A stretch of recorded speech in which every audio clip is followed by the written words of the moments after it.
So in today's video, I'm going to be doing something a bit differently, going over 3 games in one video. I haven't completed any of them. These are my first hands-on impressions of each game. The first one is going to be Titanic, A Space in Between, followed up by Undercover. Both of these are on Quest, but I believe Titanic is coming to PSVR2 at a later date. And then Dead Hook, which is also available on Quest and PC, but we're going to be featuring the PSVR2 version today. And the reason I'm doing this video is because at the beginning of every month, I usually do a video showing you the games that are coming throughout the month. And I haven't really had time to actually dive into these games fully, and to be honest, a couple of them I don't really want to play anymore anyway, but I'm going to go over why. So firstly, let's talk about Titanic, A Space in Between. The game sees you play a couple of characters that are basically thrown back in time, and you're on the Titanic to solve a mystery. In terms of presentation, the game can look okay, but to be honest, this is definitely one of the most jankiest games I think I've played in a long time. Everything clips in everything. It's just not a very nice game to play, to be honest. The puzzles are pretty poor.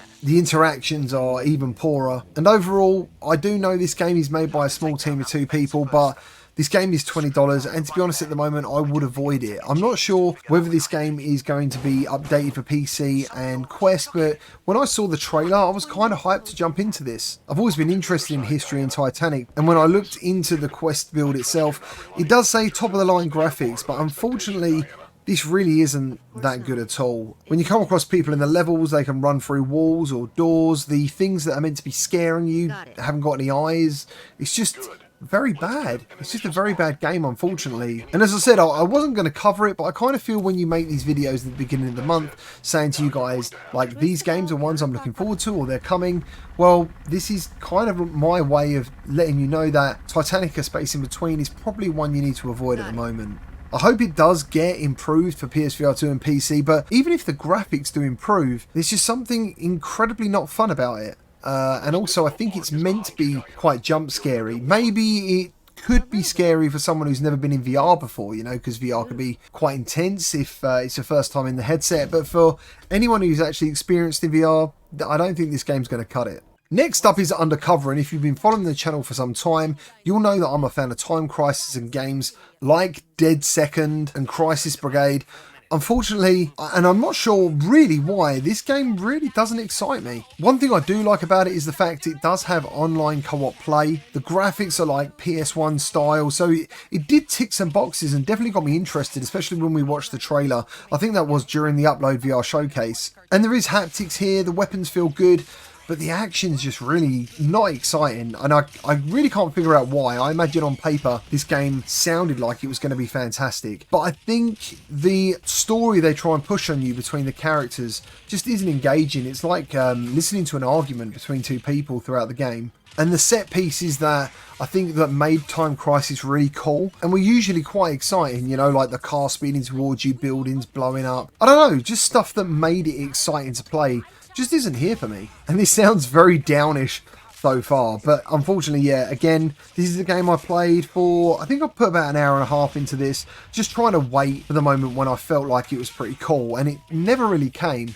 I think part of the reason I find it not that exciting is it tries to stay very fun and very cartoony. For example, one of the game's upgrades for a weapon is like a thing that fires balls, or is it a plunger? I don't know, I think it fires balls, and I kind of thought to myself, why is this here? Like, why is this part of this game? And sure, the developers can make the games they want to make, but I kind of feel if you was trying to lean into a Time Crisis style game, then Dead Second would be the way to go about it. And to be honest, Dead Second is way cooler than this in many ways. So yeah, as I said, on paper, it definitely ticks some boxes. It's got like a cover system, which you can do realistically when you're doing squats, or you can pull a button. But as I said, unfortunately, the more I played it, the more I really didn't want to play it. And then finally, we have Dead Hook on PSVR2. Now, personally, I'll play this from a technical perspective because I've already played it on PC and on Quest. This game is a roguelite if you haven't seen any of it before. It features 8 to 10 guns ranging from pistols to miniguns to rocket launchers and assault rifles, and they change in class varying on colour, and then you can add perks to the guns as well. The movement speed is absolutely awesome. I love using the hooks in this game, and you basically kill things for cash. You can definitely tell this game was inspired by Doom Eternal. When you get their health to a particular level, you can then hook shot the enemies and smash through them. You can also slow down time and mix up different potions to make different unlocks from dust and resources that you collect from killing different enemies. Now, going back to my previous review, I did say that I did love the loop. It's fast and it's got a really good energy about it. Using energy blades and the chainsaw that you can bring out from basically pulling a ripcord on your right hand is very satisfying. But one thing I did mention was I was worried about the depth of the game, because basically the game looks very similar throughout every level, and that's the difference between games like Doom Eternal and this. In Doom Eternal, it's a story with an ever-changing landscape.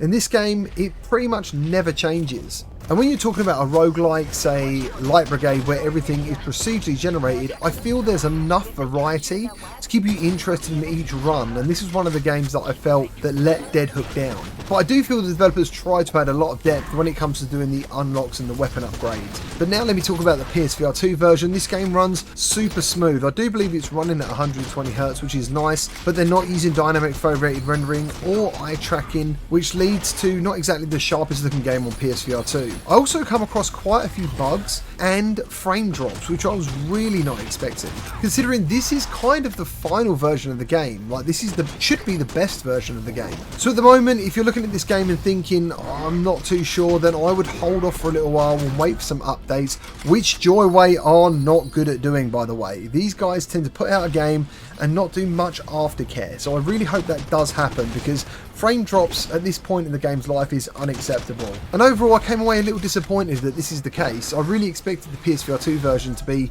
the creme de la creme. If you're looking for a full review on Dead Hook, I will leave that in the video description, but please know that is about the Quest version and the PCVR version. And there it is, 3 games. One I would definitely avoid. The second one I would possibly consider if you really feel you're looking for a Time Crisis game, but again, I would recommend Dead Second or Crisis Brigade over that. And Dead Hook at the moment on PSVR2, I would wait. I would just wait to get rid of these frame drops, and hopefully they can add dynamic foveated rendering, because the game looks older than it should. I mean, it only came out last week and it's already been on other systems.